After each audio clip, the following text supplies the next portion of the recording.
If your LG Gram 14 is experiencing software issues, or if you're preparing it for a new owner, a factory reset is a great option. Follow along as I guide you through each step.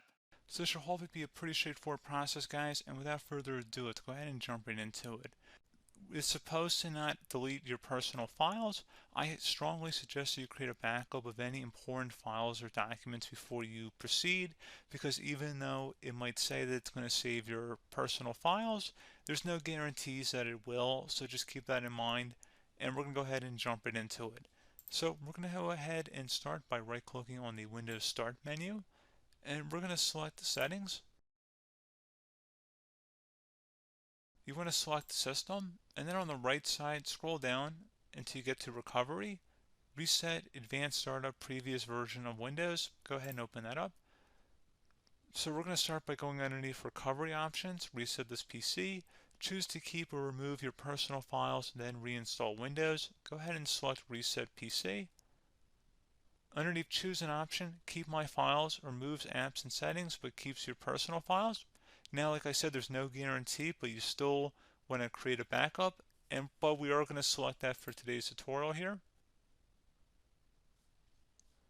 And it's going to ask how would you like to reinstall Windows. I usually do a local reinstall, so that's what I'm going to select. And current settings is going to reinstall Windows from this device, and then we're going to select next again. This shouldn't take too long here, guys. And resetting will change settings back to their default, keep personal files, reinstall Windows from this device, remove all apps and programs, and you can also view what apps will be removed. This will take some time and your PC will restart. These are the apps that will be removed, so take note of that. So you're definitely going to have to reinstall some stuff once it's done. So it looks like I accidentally closed out of there, so I'm just going to go back to exactly where we were. And we're just going to go ahead and proceed with the reset here and select reset.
And you can go ahead and install your applications, your programs, whatnot. create new user accounts, but Windows 11 has been reinstalled, a clean factory install. So pretty straightforward process. Now, if you did what I did and created a local user account, your Ethernet cable, or if you turned off your router, you're going to have to go ahead and turn that back on and then connect to your Wi-Fi network or Ethernet connection, whatever is your situation. But pretty straightforward process, guys. Do hope I was able to help you out, and I do look forward to catching you all in the next tutorial. Goodbye.